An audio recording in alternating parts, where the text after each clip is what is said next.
The silent compass. Leo was the kind of person who relied entirely on technology.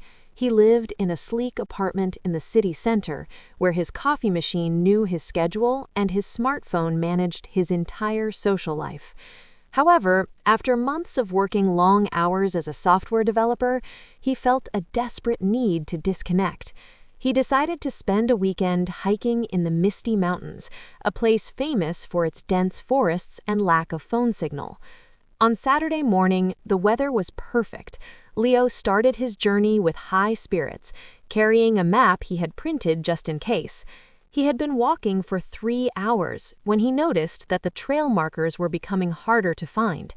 The bright morning sun was quickly hidden by a thick, gray fog that rolled in from the valley.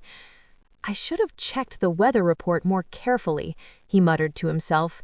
He reached into his pocket for his phone, but the screen remained black. The battery had died unexpectedly due to the cold mountain air.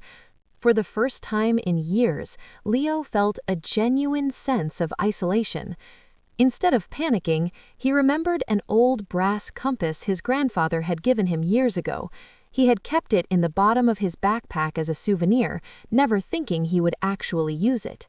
He pulled it out and watched the needle spin before settling toward the north.